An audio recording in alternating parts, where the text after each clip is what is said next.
Hi there. This is a homily for the 15th Sunday of the year. And as I've told you a thousand times already, the ordinary Sundays are the time when we learn more about how to live the Catholic faith. The readings start today with something from the book of Deuteronomy, and basically it's Moses instructing the people if you would heed the voice of the Lord your God and keep his commandments and statutes. Uh, that's it. That's what he wants. Now, this is quite a different kind of law to social law. It is social in a sense, but in the social law sense, laws are made up by human beings, and some people make them, some people break them, and sometimes the laws are gotten rid of and so forth, because we just don't do that good a job with law. But God has literally set up the parameters for our lives, not externally to us, but written into who we are, what we are, human beings, and not gods. And as a result, now Moses is bringing his people out of Egypt, bringing them out of the pagan world and putting them into a world that is ruled by God. And this is the whole point. If you do this, then you are going to be successful. Um, you only have to carry it out, he says at the end of the last part of the reading. Another comment that he makes, which is important, it's not too mysterious for you. Uh, it is very near to you, is the word he uses, already in your mouths and in your hearts. And what he's talking about here is that already there is a natural law, something that used to be used in the United States for making law, but isn't anymore. And the whole idea is if you study human nature long enough, you will understand basic rules of operation of human nature. And this is what Moses, at least part of what Moses is saying, we should live. Live by the natural law, live by the law that God has promulgated in addition to that. Now, in the responsorial psalm, turn to the Lord in your need and you will live. If you're finding that you are in need, and this can be in terms of needing to find out information, needing support or hope, needing just about anything, turn to the Lord. And what will happen is that they will find the great kindness of the Lord with your constant help. Because we're not in a neutral world. We're not just thrown into the world and then, well, discover the law of God, don't discover the law of God, whatever suits you. We are being helped to live the law of God by a number of different kinds of grace.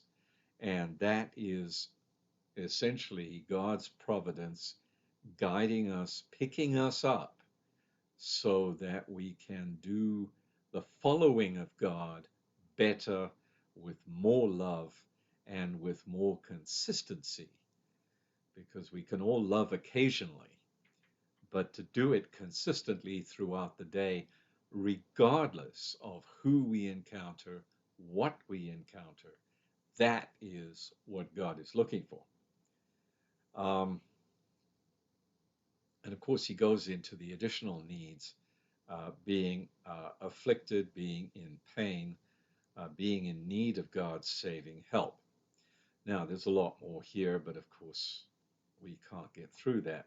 The second reading is from Paul to the Colossians, and here Paul is saying Jesus is the image of the invisible God, the firstborn of all creation.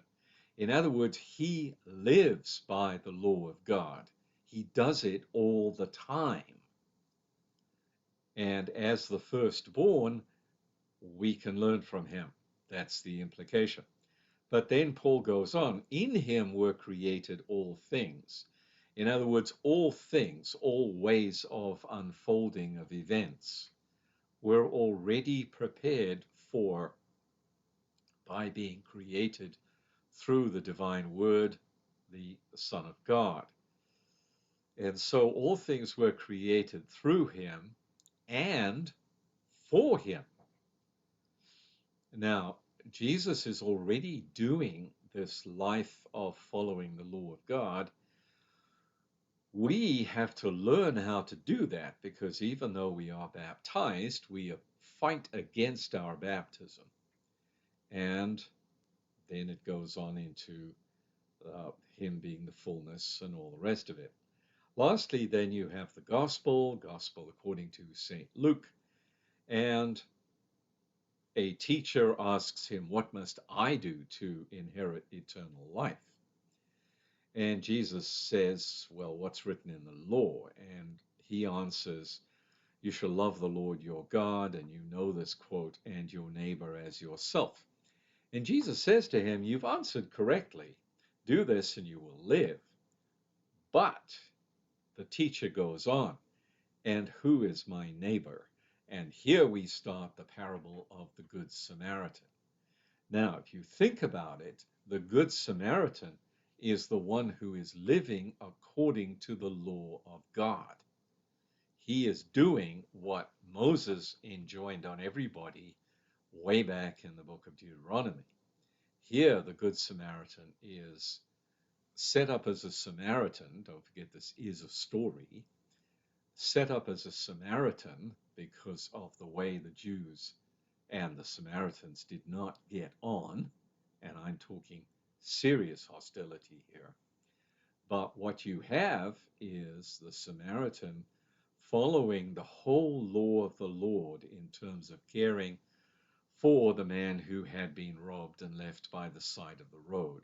And he even goes to the point of leaving money at the inn to care for this man and saying, when I come back through this way again, I will pay whatever extra debts were incurred.